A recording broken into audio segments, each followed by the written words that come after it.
Hello everyone. இன்னைக்கு இந்த வீடியோவில் 8th of July 2026 Hindu news பேப்பரில் வந்திருக்கிற இம்பார்ட்டன்ட் நியூஸ் ஆர்டிகல்ஸை நம்ம டீட்டெயிலாக கவர் பண்ணிடலாம். ஸோ இன்னைக்கு வந்து நம்ம ஃபர்ஸ்ட் பார்க்க போகிற நியூஸ் ஆர்டிகல் எடிட்டோரியல் பேஜில் வந்திருக்கிற article grand ambitions India's cooperative sector can serve as a worker centric model of development அப்படின்னு சொல்லி கொடுத்துருக்காங்க.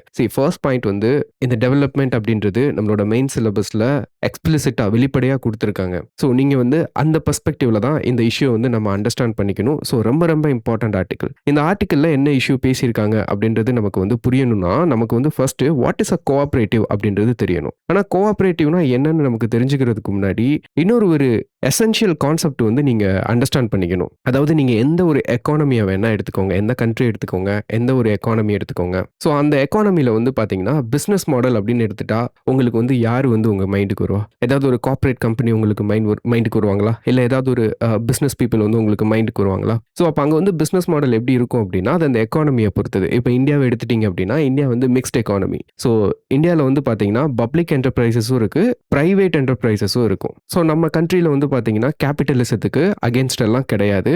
Instead we rely on that. So அப்படின்றப்போ ஒரு கார்ப்பரேஷன் இல்லை ஒரு இண்டிவிஜுவல் இருக்காங்க அப்படின்னா அவங்க வந்து ப்ரைவேட்டாக ஒரு என்டர்பிரைசஸ் வந்து என்ன பண்ணலாம், ஸ்டார்ட் பண்ணலாம். ஸோ அந்த என்டர்பிரைசஸ் அந்த கம்பெனி என்ன பண்ணும் அப்படின்னா மக்களுக்கு வந்து சர்வீசஸ் வந்து ப்ரொவைட் பண்ணும். ஸோ அந்த சர்வீசஸ் மூலியமா அந்த கம்பெனிக்கு இன்டர்ன் ப்ராஃபிட் கிடைக்கும். அந்த ப்ராஃபிட் வந்து யாருக்கு போகும்? அதோட ஓனர்ஸ்க்கு போகும், இல்லை ஷேர் ஹோல்டர்ஸ்க்கு வந்து போகும். பட் நம்மளோட நேஷனில் நம்ம எக்கானமிலேருந்து கிடைக்கிற ஒரு ப்ராஃபிட் வந்து ஒரு குறிப்பிட்ட சில பீப்புள் கையில் மட்டும் போய் சேரும். இதுவும் நீங்கள் எக்கானமி லாங் ஸ்டாண்டிங்காக நீங்கள் கவர் பண்ணிட்டு இருக்கீங்க, ஓரளவுக்கு உங்களுக்கு பேசிக் தெரியும்னா இதையும் லிங்க் பண்ணிக்கோங்க. இப்போ நம்ம வந்து ஃபாரின் டைரக்ட் இன்வெஸ்ட்மெண்ட் வந்து நம்ம கண்ட்ரிக்கு ரொம்ப தேவைன்னு மல்டிபிள் நியூஸ் ஆர்டிகல்ஸில் இல்லை நீங்கள் ஸ்டாட்டிக்ஸ்ல இருந்து கூட நீங்கள் கவர் பண்ணியிருப்பீங்க. இது வந்து கண்ட்ரியோட டெவலப்மெண்ட்டுக்கு தேவை. ஆனால் இந்தியாவில் 1991 முன்னாடி வந்து பார்த்தீங்கன்னா இந்தியாவில் இருக்கிற பிஸ்னஸ் மேன்ஸ்க்கு வந்து பார்த்தீங்க அப்படின்னா பெருசாக வந்து கேபிட்டல் இருக்காது. அதனால இந்த மாதிரி என்டர்பிரைசஸ்லாம் இன்வெஸ்ட் பண்ண மாட்டாங்க. கண்ட்ரியோட எக்கானமியும் வளரவே இல்லை. அதுக்கப்புறம் தான் 1991 ரிஃபார்முக்கு அப்புறம் இந்தியாவில் வந்து ஃபாரின் டைரக்ட் இன்வெஸ்ட்மெண்ட் வந்தது. ஸோ அதுக்கப்புறம் என்னாச்சு, எக்கானமி வந்து பூம் ஆக ஆரம்பிச்சது. ஸோ அதில் வந்து நமக்கு ஒரு பெனிஃபிட் இருக்கு, ஓகே. பட் அதோட கான்சிக்வன்சஸ் இருக்கும் இல்லையா? FDI foreign portfolio investments. So இதோட கான்சிக்வன்சஸ் என்ன? இதுல இருந்து கிடைக்கிற ப்ராஃபிட் யாருக்கு போகுது? வெளிநாட்டில் இருக்கிற அதோட ஓனர்ஸ்க்கு வந்து போய் சேரும். அப்போ இங்கே ரிசோர்ஸ் வந்து யாருக்கு மொபிலைஸ் ஆகுது? நம்ம நாட்டில் இருக்கிற குறிப்பிட்ட சில மக்களுக்கோ இல்லைன்னா வெளிநாட்டில் இருக்கிற பர்சன் பிஸ்னஸ் ஓனர்ஸ்க்கோ போய் சேருது. ஈவன் இது வந்து கிரானிக்கா போயிட்டு இருக்கு அப்படின்னு கூட சொல்றாங்க. அப்போ இதோட ரிசல்ட் என்னவா இருக்கும்? இன்கம் இன் ஈக்குவாலிட்டி வந்து இருக்கும். ஸோ நம்ம கண்ட்ரியில் இது ஒரு பெரிய பிரச்சனையா? இன்கம் இன்இக்வாலிட்டி வந்து வைட் ஆகிட்டு போகுது. அதாவது என்னதான் நேஷனுக்கு க்ரோத், அதாவது நேஷனல் இன்கம்ன்ற ஒன்று அதிகமாக வந்தாலும் இந்த டிவைடு வந்து பெருசாயிட்டே போகுது அப்படின்றதையும் கிரிட்டிசைஸ் பண்ணிட்டு தானே இருக்காங்க. அதுக்கு ஃபேவராகவும் ஆர்கியூ பண்ணிட்டு தான் இருக்காங்க. ஸோ ரெண்டு சைடு இருக்கு. பட் இது ஒரு பிரச்சனை அப்படின்றது நமக்கு கண்ணுக்கு தெரியுதா? அப்போ இதுக்கான சொல்யூஷன் என்ன அப்படின்னு கேட்டிங்கன்னா மற்ற நாடுகளை கம்பேர் பண்ணுறப்போ இப்போ இந்த குளோபல் சவுத் எடுத்துக்கோங்க, இல்லைனா மிடில் இன்கம் கண்ட்ரிஸ் எடுத்துக்கோங்க, இல்லைனா லோ இன்கம் கண்ட்ரிஸ் எடுத்துக்கோங்க. ஸோ இந்த மாதிரி கண்ட்ரிஸ் டெவலப்டு கண்ட்ரிஸ் இல்லை. ஸோ இந்த மாதிரி கண்ட்ரிஸ் எல்லாம் எடுத்துட்டீங்க அப்படின்னா இந்த மாடலில் தான் ரன் ஆகிட்டு இருப்பாங்க. அதுக்கு ஒரு சொல்யூஷன் வந்து எங்கேயுமே பெருசாக நம்ம வந்து பார்க்கல. பட் இந்தியாவில் வந்து பார்த்தீங்கன்னா அதுக்கான சொல்யூஷனுக்கான ஒரு ஆப்பர்ச்சுனிட்டி வந்து இருக்குது. ஆல்ரெடி அதுக்கான ஃபவுண்டேஷன் வந்து இந்தியாவில் பல வருஷமாக நம்ம போட்டு வச்சுட்டோம். அது ஃபங்க்ஷன் ஆகிட்டு இருக்கு. அதுதான் என்னன்னு கேட்டிங்கன்னா நம்மளோட கோஆப்ரேட்டிவ்ஸ். ஸோ இந்த பிஸ்னஸ் மாடலில் இது வந்து ஒரு கார்ப்பரேட் மாதிரி ஃபங்க்ஷன் ஆகாது. ஸோ இதில் வந்து பார்த்தீங்கன்னா சர்வீஸை என்ஜாய் பண்ணுறதும் பீப்புள் தான், அந்த சர்வீஸ்ல இருந்து வர்ற ப்ராஃபிட்டை என்ஜாய் பண்ணுறதும் அதே பீப்புளாக தான் இருப்பாங்க. இதுதான் கோஆப்ரேட்டிவ். இப்போ இதோட ப்ளஸ் அண்ட் மைனஸ்னு எடுத்துட்டீங்க அப்படின்னா இப்போ ஒரு கார்ப்பரேட் கம்பெனி இருக்காங்கன்னு வச்சுக்கோங்க. ஸோ அவங்க வந்து ஒரு வில்லேஜில் வந்து பிஸ்னஸ் ஆரம்பிப்பாங்களா? ஆரம்பிக்க மாட்டாங்க. ஏன்னா அவங்களுக்கு வந்து ப்ராஃபிட் நிறைய வேணும். இங்கே வந்து அவங்களுக்கு ஆப்பர்ச்சுனிட்டியாக பார்க்க மாட்டாங்க, தேவை இருக்காது. இதே இது ஒரு வில்லேஜில் அவங்களுக்கு வந்து அக்ரிகல்ச்சரல் கிரெடிட் வேணும்னு வச்சுக்கோங்க. அந்த வில்லேஜ் சொசைட்டியில் வந்து சில பேர் காசு வச்சிருப்பாங்க, சில பேர்ட்ட கொஞ்சம் காசு இருக்கும், சில பேர்ட்ட இருக்காது. அவங்க தான் கடன் வாங்கணும். அப்போ அவங்கலாம் ஒரு சொசைட்டி, கிரெடிட் சொசைட்டி வந்து ஆரம்பிச்சு என்ன பண்ணலாம், அவங்களுக்குள்ளேயே கடன் கொடுத்துக்கலாம். அந்த கடன்ல இருந்து வர்ற ப்ராஃபிட்டை அவங்களே ஷேர் பண்ணிக்குவாங்க. ஃபார் எக்ஸாம்பிள் இந்த மாதிரி வில்லேஜஸ்ல வந்து பார்த்தீங்கன்னா அக்ரிகல்ச்சர் கிரெடிட்க்கு வந்து பெரிய பெரிய பேங்க்ஸ் வந்து பெனட்ரேஷன் வந்து இருக்காது. அப்போ இது ஒரு ஆப்பர்ச்சுனிட்டியா இருக்குமா? ஸோ இங்கே வந்து நமக்கு ஒரு விஷயம் கிளியரா தெரியுது. நம்மளோட எக்கானமியில் இருக்கிற ஆப்பர்ச்சுனிட்டியை பயன்படுத்தி ஒரு சில மக்கள் மட்டும் ப்ராஃபிட் ஆறாங்க. அதுக்கான ஒரு ஆன்சர் தான் இந்த கோஆப்ரேட்டிவ் அப்படின்றது நமக்கு தெரிஞ்சிருச்சு. பட் இந்த கோஆப்ரேட்டிவ் வந்து எல்லா இடத்துலையும் கிடையாது. இப்போதைக்கு இந்தியாவில் வந்து பார்த்தீங்க அப்படின்னா மில்க், அக்ரிகல்ச்சர் கிரெடிட், ஸோ அந்த மாதிரி ஒரு ரொம்ப லிமிட்டடான இதில் தான் கோஆப்ரேட்டிவ்ஸ் வந்து நம்ம கவர்மெண்ட் வந்து அலோவ் பண்ணியிருக்காங்க. ஸோ இதை வந்து என்ன பண்ணலாம், இதை வந்து ஸ்கேல் பண்ணலாம். ஸோ அதுக்கான பாலிசி டிசிஷன்ஸ்லாம் எடுக்கிறதுக்கு வந்து கவர்மெண்ட்ல வந்து ஒரு டிபார்ட்மெண்ட் வந்து வச்சிருந்தாங்க. அந்த டிபார்ட்மெண்ட் வந்து பார்த்தீங்கன்னா, மினிஸ்ட்ரி ஆஃப் அக்ரிகல்ச்சர் இருக்கு இல்லையா? அதில தான் இருந்தது. பட் 2021ல மினிஸ்ட்ரி ஆஃப் கோஆப்பரேஷன் வந்து ஸ்டார்ட் பண்ணிட்டாங்க. செப்பரேட் மினிஸ்ட்ரியா ஸ்டார்ட் பண்ணிட்டாங்க.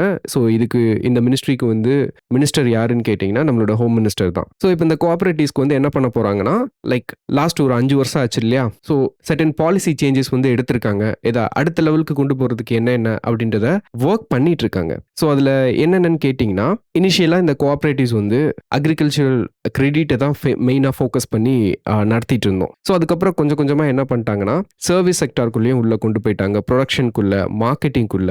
ஸோ இதெல்லாம் கொண்டு வர்றதுக்கு முயற்சிகள் வந்து எடுத்திருக்காங்க. பாலிசி சேஞ்சஸ் வந்து கொண்டு வந்திருக்காங்க. அதுக்கப்புறம் செகண்ட் என்ன பண்ணியிருக்காங்கன்னா, நம்மளோட ரூரல் எக்கானமியோட ஹீரோன்னு சொல்லலாம். பிரைமரி அக்ரிகல்ச்சர் கிரெடிட் சொசைட்டி பிஏசிஸ்ன்னு சொல்லுவாங்க. ஸோ இது வந்து அக்ரிகல்ச்சர் கிரெடிட் சொசைட்டி மட்டும் கிடையாது இப்போ. இதோட மேண்டேட்டை வந்து 25+ பிசினஸ் ஆக்டிவிட்டீஸ்க்கு வந்து எக்ஸ்பேண்ட் பண்ணியிருக்காங்க. இது இந்த மினிஸ்ட்ரி வந்து ஆரம்பிச்சதுக்கு அப்புறம். இப்போ வந்து இது வெறும் கிரெடிட் சொசைட்டி மட்டும் கிடையாது. It's a rural hub, multifaceted rural hub. அதே மாதிரி கோஆப்பரேட்டிவ்ல ஸ்டேட் கோஆப்பரேட்டிவ்ஸ் இருக்கு, மல்டி ஸ்டேட் கோஆப்பரேட்டிவ்ஸ் இருக்கு. ஸோ மல்டி ஸ்டேட் கோஆப்பரேட்டிவ்ஸ் அப்படின்றது வந்து பார்த்தீங்கன்னா 2 ஸ்டேட்டை 3 ஸ்டேட்டை கவர் பண்ணுற மாதிரி இருக்கும். நேஷனல் லெவல்லையும் இருக்கு. ஸோ இது வந்து ஒரு ஆப்பர்ச்சுனிட்டி தானே நமக்கு.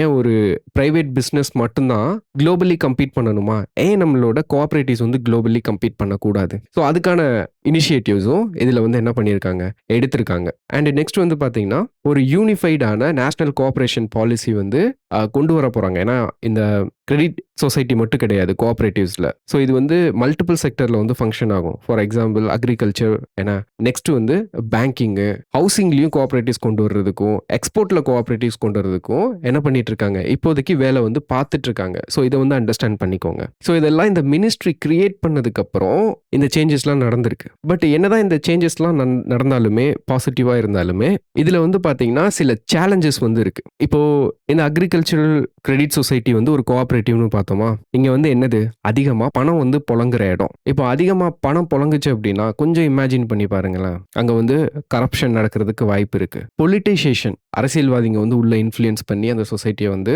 அவங்களுக்கு சாதகமா மாத்துறதுக்கு வாய்ப்பு இருக்கு. அண்ட் இன்னெஃபிஷியண்டா போறதுக்கும் வாய்ப்பு இருக்கு. இது வந்து சிஸ்டமிக்கா இப்போதைக்கு இந்தியாவில் நடந்துட்டு இருக்கு. அண்ட் நெக்ஸ்ட் வந்து பாத்தீங்கன்னா கோஆப்பரேட்டிவ்ஸ் வந்து ஸ்டேட்ஸ் தான் என்ன பண்ணிட்டு இருந்தாங்க, பிரைமரியா ஃபோக்கஸ் பண்ணிட்டு இருந்தாங்க. இப்போ ஸ்டேட்ஸோட அட்டானமியை பாதிக்கிற மாதிரி இந்த இண்டிபெண்டன்ட் மினிஸ்ட்ரி வந்து கொண்டு வந்திருக்கிறதா. ஸோ லோக்கல் கம்யூனிட்டியும் சரி, ஸ்டேட் கவர்மெண்ட்டும் சரி, என்னன்னா அப்ரஹெண்ட் வந்து அவங்களோட கன்சர்னை வந்து சொல்லியிருக்காங்க. நெக்ஸ்ட் வந்து பார்த்தீங்கன்னா இன்ஹெரண்ட்லி இந்த கோஆப்பரேட்டிவ்ஸ்லாம் இட்ஸ் ஆக்சுவலி ஸ்மால் ஸ்கேல் இண்டஸ்ட்ரீஸாக தான் இருக்கும். ஸோ இந்த மாதிரியான ஒரு கார்ப்பரேட் கம்பெனிஸை வந்து ஹைப்பர் ஸ்கேலர்ஸ் இவங்க கூட போட்டி போடுறது வந்து பார்த்தீங்கன்னா கொஞ்சம் சேலஞ்சிங்கான ஒர்க்காக தான் இருக்க போகுது. ஸோ இது எல்லாமே சேலஞ்சஸ். இப்போ இந்த சேலஞ்சஸ் வந்து உங்களுக்கு வந்து புரிஞ்சிருச்சு அப்படின்னா இந்த ஆர்டிக்கிளில் வந்து இதுக்கான வே ஃபார்வர்டு கொடுத்துருக்காங்க. லைக் நேஷனல் லெவலில் கோஆப்பரேட்டிவ்ஸை நீங்கள் கன்சாலிடேட் பண்ண ட்ரை பண்ணுறீங்க இல்லையா யூனியன் கவர்மெண்ட்டை. ஸோ நமக்கு வந்து இப்போ டீசென்ட்ரலைசேஷனில் தான் கோஆப்பரேட்டிவ்ஸ் வந்து இருக்கணும். அப்போ என்னன்னா நீங்கள் ரெண்டுக்கும் நடுவில் ஒரு மிடில் கிரவுண்ட் வந்து ஃபாலோ பண்ணுங்கன்னு சொல்லியிருக்காங்க. கன்சாலிடேஷனா டீசென்ட்ரலைசேஷனான்னு வர்றப்போ டீசென்ட்ரலைசேஷன் தான் வேணும். ஏன்னா கோஆப்பரேட்டிவ்ஸோட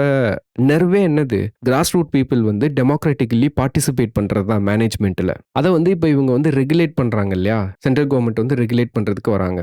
ஸோ அப்போ நம்ம வந்து ஒரு மிடில் கிரவுண்ட் வந்து நம்ம ஃபாலோ பண்ணணும். இதே இது ஒரு கார்ப்பரேட்னா யார் ரெகுலேட் பண்ணுவா, மினிஸ்ட்ரி ஆஃப் கார்ப்பரேட் அஃபேர்ஸ் வந்து இருக்காங்க. இவங்க வந்து ஒரு கார்ப்பரேட்டில் டிசிஷன்ஸ் வந்து எப்படி மேக் பண்ணணும், மேனேஜ்மெண்ட் எப்படி இருக்கணும் அப்படின்றத வந்து பார்த்தீங்கன்னா கார்ப்பரேட் கவர்னன்ஸில் உங்களுக்கு வந்து கவர் பண்ணிடுவாங்க. அதே மாதிரி ஒரு ஸ்ட்ரக்சர் தான் இப்போ கோஆப்பரேட்டிவ்க்கு கொண்டு வர்றதுக்கு சென்ட்ரல் கவர்மெண்ட் வந்து ட்ரை பண்ணுறாங்க.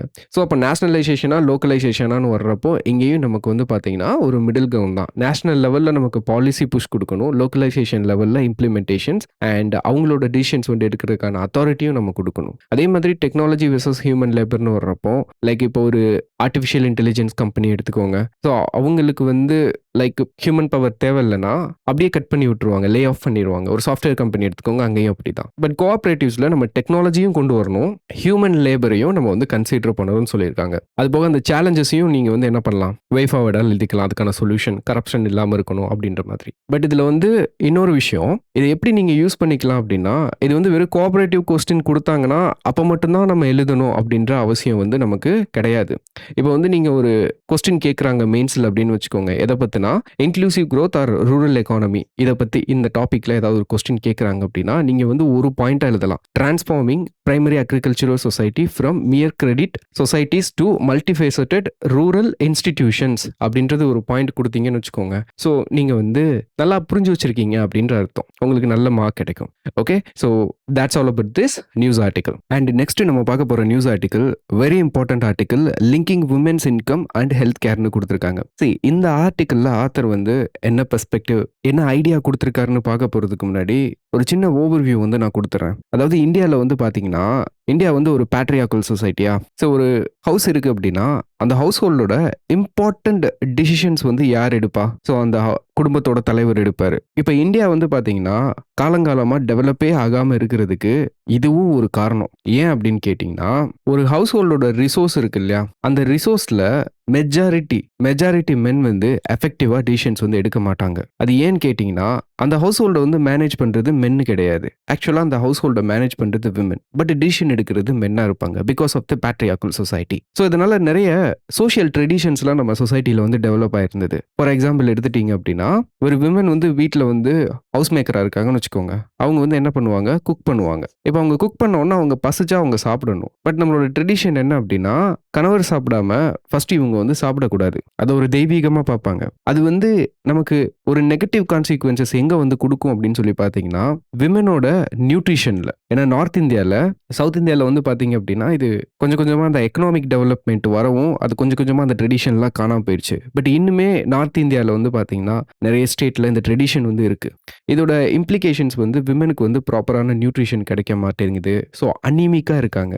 இது வந்து நம்மளோட கவர்மெண்ட்டோட ஃபைண்டிங். இது இந்த ஒரு ரீசன் வந்து இந்தியன் விமன் மேஜராக வந்து அனீமிக்காக இருக்கிறதுக்கு காரணம் அப்படின்றது. அப்போ சின்ன எக்ஸ்பெரிமெண்ட் மாதிரிலாம் பண்ணி பார்த்தாங்க. சில ஹவுஸ் ஹோல்டுக்கு வந்து பார்த்தீங்கன்னா, விமனை வந்து டிசிஷன் எடுக்க வச்சாங்க. இந்த மாதிரி ட்ரெடிஷன்லாம் ஃபாலோ பண்ணாதீங்கன்னு சொல்லியிருந்தாங்க. ஸோ அவங்க வந்து எஃபெக்டிவாக அந்த அனிமிக்கிலிருந்து வெளியே வர்றதுக்கான ஆப்பர்ச்சுனிட்டி வந்து கிடைச்சிருந்தது. அதே மாதிரி நம்மளோட 2019 அண்ட் 2020 வந்து பார்த்தீங்கன்னா, நமக்கு வந்து COVID-19 சுச்சுவேஷன் வந்தது இல்லையா, பேண்டமிக். அப்போ வந்து நார்தர்ன் இந்தியாவில் சில ஸ்டேட்டில் வந்து பார்த்தீங்கன்னா, ரொம்ப எஃபெக்டிவாக அக்ரிகல்ச்சரல் ப்ரொடக்ஷன் வந்து நடந்தது. அதோட காரணம் தான் நமக்கு வந்து நம்ம நாட்டில் வந்து பஞ்சம் வரல அந்த டைமில். எக்கானமியை வந்து நம்ம ஷட் டவுன் பண்ணாலும். ஏன்னா இப்போ இந்த பீகார் மாதிரியான ஸ்டேட்டில் மெஜாரிட்டி மென் வந்து என்ன பண்ணுவாங்க அப்படின்னா, மைக்ரண்ட் லேபராக ஏதாவது ஒரு ஸ்டேட்டுக்கு போய் வேலை பார்த்துட்டு இருப்பாங்க. அதனால அந்த அக்ரிகல்ச்சரல் ஃபீல்டில் அந்த லாக்டவுன் டைமில் என்ன விளைய வைக்கணும், எங்கே கிரெடிட் வாங்கணும், அதை எப்படி மேனேஜ் பண்ணணும்னு முடிவெடுத்தது அந்த வீட்டோட விமன் தான். அது வந்து என்ன பண்ணிருச்சு அப்படின்னா, அந்த லாக்டவுன் டைமில் நம்ம இந்தியாவையே காப்பாத்துச்சு.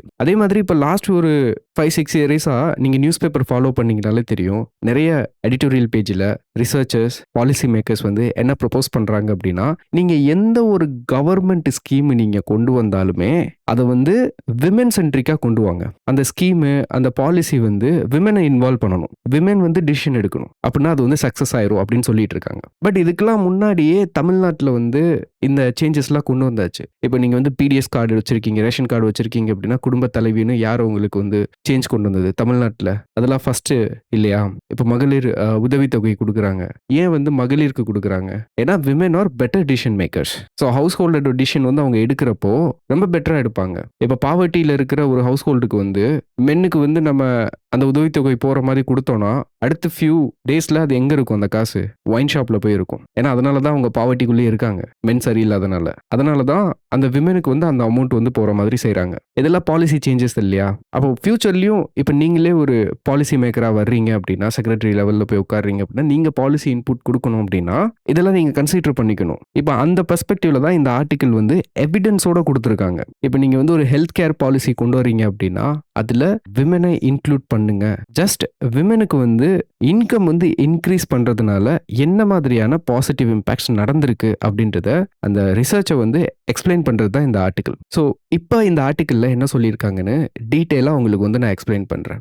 இந்தியாவில் வந்து பார்த்தீங்கன்னா ஒரு 2 ரெவல்யூஷன் நடந்துட்டு இருக்கு. 2 டிரான்சிஷன்னே சொல்லலாம். So dual transition. ஒன்று வந்து பார்த்தீங்கன்னா எக்கனாமிக் ஆஸ்பெக்டில் அந்த ரெவல்யூஷன் வந்து நடக்குது. இன்னொன்று வந்து பார்த்தீங்கன்னா எபிடெமியாலஜிக்கல். இன்னொன்று வந்து ஸோ ஒன்று ஒன்று வந்து எக்கனாமிக் லெவலில் நடக்குது. ஏன்னா இந்தியாவில் வந்து பார்த்தீங்கன்னா ஃபீமேல் லேபர் ஃபோர்ஸ் பார்ட்டிசிபேஷன் வந்து இன்க்ரீஸ் ஆயிருக்கு. இதுக்கு முக்கியமான காரணம் ஃபினான்ஷியல் இன்க்ளூஷன், ஃபார்மலைசேஷனுக்குள்ள விமனை கொண்டு வந்தது ஃபார்மல் எக்கானமிக்குள்ள, அண்ட் டிஜிட்டல் பேமெண்ட்ஸை வந்து ஃபெசிலிட்டேட் பண்ணது ஒரு காரணம். இது ஒரு ரெவல்யூஷனா.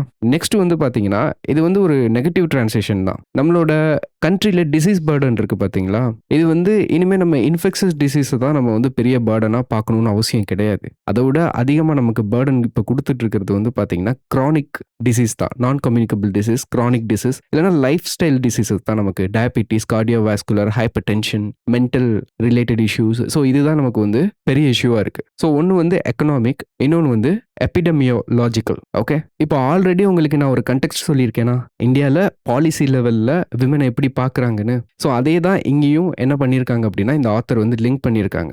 ஒரு பக்கம் நமக்கு பாசிட்டிவ் இம்பேக்ட் நடக்குது. இந்தியாவில் economic improvement, labour force participation increase ஆகிறது மூலமா நடக்குது. இன்னொரு பக்கம் டிசீஸ் பர்டன் இன்க்ரீஸ் ஆகிட்டு போகுது. அப்போ பாலிசி மேக்கர்ஸ்க்கு என்ன ஐடியா இருக்கணும்? ஆல்ரெடி நமக்கு வந்து பார்த்தீங்கன்னா விமன் வந்து பெட்டர் டிசிஷன் மேக்கர்ஸாக அவங்களோட இன்கம்மை நம்ம இன்னும் இன்க்ரீஸ் பண்ணோம்னா அவங்களோட டிசிஷன் மேக்கிங் வந்து ஹவுஸ் ஹோல்டு வந்து என்ன பண்ணும், இந்த பேர்டன்ல இருந்து காப்பாற்றுறதுக்கு வழி இருக்கு. இதுதான் இந்த ஆர்டிக்கிளோட மொத்த ஐடியா. ஸோ ஃபர்தரா இதை வந்து ப்ரூவ் பண்ணுறதுக்காக ஒரு நேச்சுரல் எக்ஸ்பெரிமெண்ட், அதாவது நேச்சுரல் எக்ஸ்பெரிமெண்ட்னா என்ன அப்படின்னா இதை வந்து ஒரு சின்ன லெவல்லையோ இல்லை லேப்லையோ பண்ணுற எக்ஸ்பெரிமெண்ட் கிடையாது.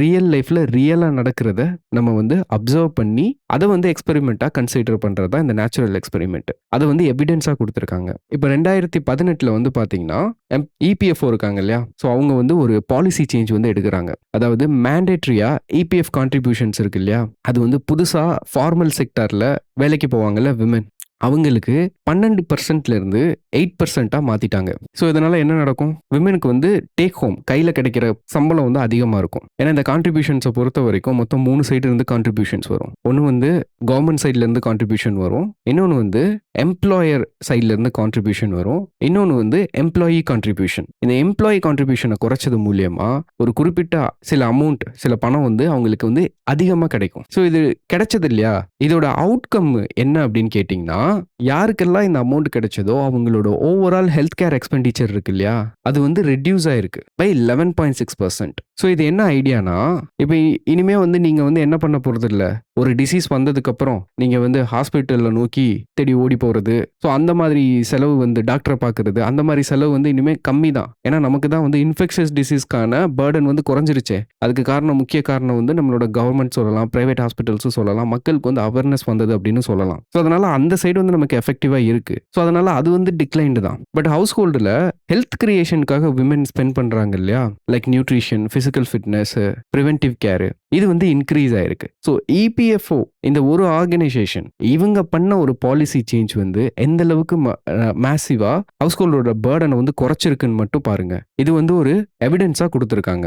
ஓகே, அப்போ இங்கே என்ன ஐடியா அப்படின்னா, ஓவராலாக நீங்கள் வந்து ஒரு எம்ப்ளாய்மெண்ட் பாலிசி இனிமேல் கொண்டு வரீங்க அப்படின்னா அதை நம்மளால் ஹெல்த் பாலிசியாக கன்வெர்ட் பண்ண முடியும். எம்ப்ளாய்மெண்ட்டில் சில சேஞ்சஸ் கொண்டு வர்றப்போ அதோட இம்பேக்ட் வந்து எம்ப்ளாய்மெண்ட் ரிலேட்டட் இஷ்யூவாக மட்டும் தீர்க்க போகிறது கிடையாது, ஹெல்த் ரிலேட்டட் இஷ்யூவும் தீர்க்கும், சோஷியல் ரிலேட்டட் இஷ்யூவும் தீர்க்கும், அதே மாதிரி எஜுகேஷன் ரிலேட்டட் இஷ்யூவும் தீர்க்கும். ஸோ இது எல்லாத்துக்குமே சென்ட்ரல் யாருன்னா விமன் தான். விமனை வந்து டிசிஷன் மேக்கராக ஒரு பாலிசியில் நீங்கள் முன்னாடி வைக்கிறது தான். ஓகே, ஸோ அதுதான் இந்த ஆர்டிக்கிளோட overall idea. Okay, that's it. And next news article நம்ம என்னென்னு பார்க்க போகிறதுக்கு முன்னாடி ஒரு சின்ன இன்ஃபர்மேஷன் வந்து நான் கன்வே பண்ணிக்கிறேன். ஸோ நம்மளோட சேனலில் வந்து பார்த்தீங்கன்னா மெம்பர்ஷிப்ஸ் வந்து ஓப்பன் பண்ணியிருக்கோம். ஸோ அந்த மெம்பர்ஸ்க்கு வந்து பார்த்தீங்கன்னா கரண்ட் அஃபேர்ஸில் இந்த ஹிந்து நியூஸ் பேப்பர் மட்டும் இல்லை, ஹிந்து நியூஸ் பேப்பரில் science and technology and text and context, அதே மாதிரி அதர் நியூஸ் பேப்பர்ஸ்லேருந்து வர இம்பார்ட்டன்ட் நியூஸ் ஆர்டிகல்ஸையும் கவர் பண்ணி மெம்பர் ஒன்லி வீடியோவாக வந்து நம்ம போஸ்ட் பண்ண வந்து ஸ்டார்ட் பண்ணியிருக்கோம். ஸோ இன்னுமே வந்து அதில் நிறைய நியூஸ் ஆர்டிகல்ஸ் வந்து கவர் பண்ணுற ஐடியாவில் இருக்கும். ஸோ அதனால் உங்களோட சப்போர்ட் நம்ம சேனலுக்கு வந்து கண்டிப்பாக தேவை.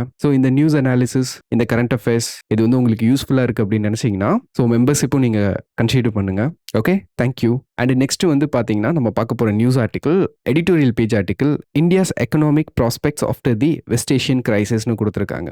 எடிட்டோரியல் பேஜில் வந்திருக்கிற லீட் ஆர்டிக்கலை பொறுத்த வரைக்கும் ஒரு விஷயம் நீங்கள் நல்லா மைண்டில் செட் பண்ணிக்கோங்க. நீங்கள் ஏதாவது ஒரு நியூஸ் பேப்பர் வந்து நீங்கள் கண்டிப்பாக ஃபாலோ பண்ணணும், ரீடு பண்ணி ஆகணும். அதுலேயுமே ஒரு எடிட்டோரியல் லீட் ஆர்டிக்கல் வந்து அது இம்பார்ட்டண்டா இருந்தாலும் சரி, இல்லாட்டினாலும் சரி, நீங்க வந்து கண்டிப்பா டெய்லி விடாம இந்த எடிட்டோரியல் ஆர்டிகல்ஸ் வந்து நீங்க ரீட் பண்ணணும். ஹிந்து மட்டும் கிடையாது. இன்கேஸ் நீங்க இந்தியன் எக்ஸ்பிரஸ் படிக்கிறீங்க அப்படின்னா, ஸோ அதிலிருந்து கூட நீங்க என்ன பண்ணிக்கலாம், ஃபாலோ பண்ணிக்கலாம். ஸோ அப்படி இந்த நியூஸ் ஆர்டிக்கிள நீங்க வந்து படிச்சிருங்க. பட் இது வந்து பார்த்தீங்கன்னா, நம்மளோட எக்கனாமிக் ப்ராஸ்பெக்ட்ஸ நம்பர்ஸ் மூலியமா எக்ஸ்பிளைன் பண்ற ஒரு ஆர்டிக்கிள். நமக்கு வந்து பெருசா எக்ஸாம்க்கு வந்து யூஸ் ஆகாது. அதனால நீங்களே ஒன்ஸ் வந்து இத ரீட் பண்ணிக்கோங்க. அது மட்டும் போதும். அதே மாதிரி தான் இந்த நியூ ஆர்டிக்கிளும். Beyond 3 seas the new lexicons of India, Australia டைஸ்ன்னு குடுத்திருக்காங்க. ஜஸ்ட் ரீட் பண்ணிக்கோங்க போதும். Okay, that's it.